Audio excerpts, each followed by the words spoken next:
Les amis, une expérience personnelle. Depuis 2 mois, je vais dans une salle de sport et je vais vous en parler. Les amis, bonjour. Harry Mariette, faut-il se supplémenter en Krav Maga ?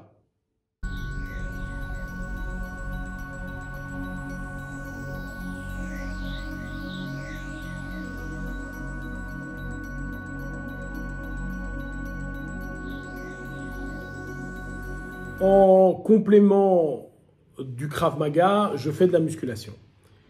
Et j'avais tout le matériel chez moi à la maison, j'aurais pu le faire chez moi, mais j'ai quand même envie d'avoir une petite vie sociale, etc.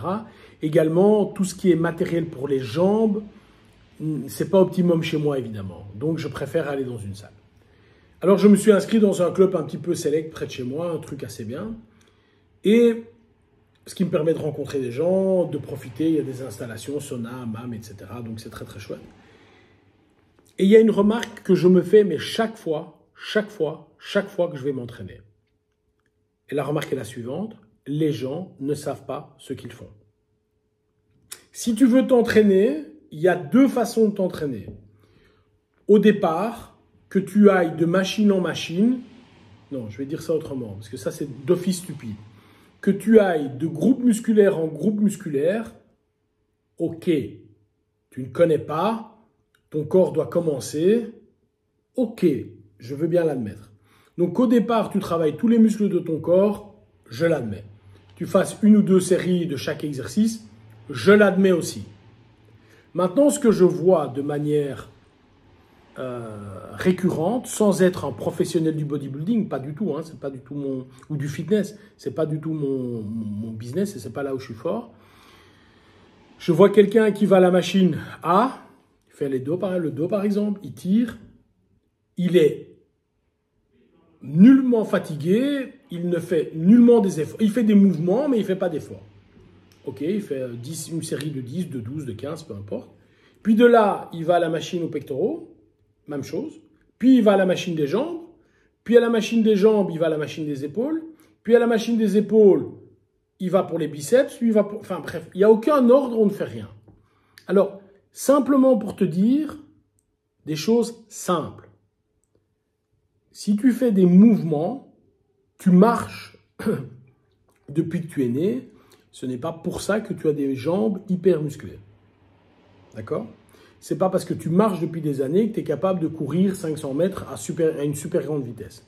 Donc, si tu veux accroître la performance musculaire, donc être plus performant avec tes muscles, alors ça peut être plus vite, plus fort, plus musclé, pourquoi pas, pas de problème.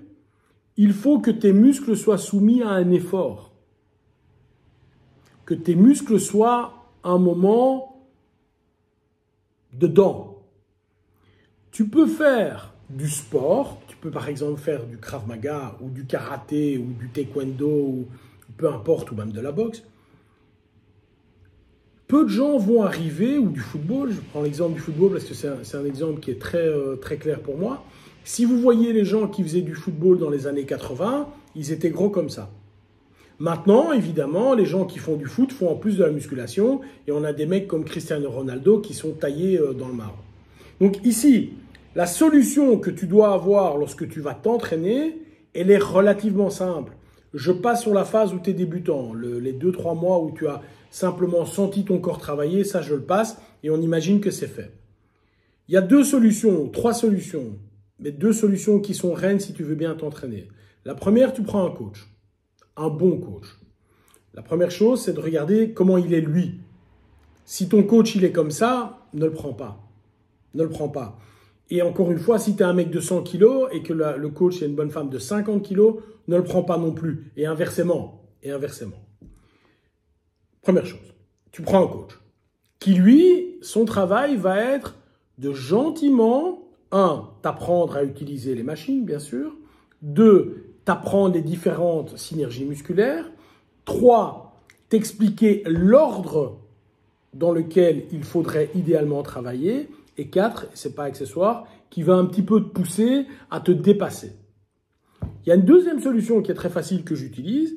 Il y a des dizaines d'applications de sport où pour un abonnement modique. Moi, j'utilise BodyFit de bodybuilding.com.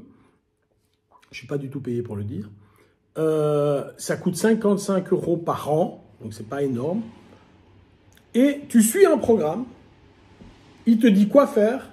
Il te dit combien de répétitions faire.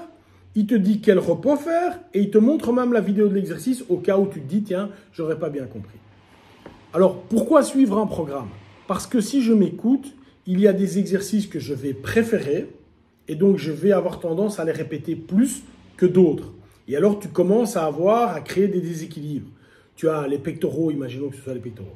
Les pectoraux beaucoup plus développés que l'arrière du dos et donc tu es comme ça, ou plutôt comme ça en réalité. Ou à l'inverse, tu as les dorsaux qui sont plus développés, alors tu es comme ça. Enfin bref, si tu veux avoir quelque chose d'harmonieux, bien, mieux vaut faire tous les muscles et ne pas en laisser de côté. Et c'est la raison pour laquelle j'utilise une application. Il y a une troisième solution, c'est qu'effectivement, tu sais, tu regardes, tu notes sur un papier, tu te fais ton programme avant et évidemment, tu le suis. Une règle générale, les amis, qui est reconnue par tous.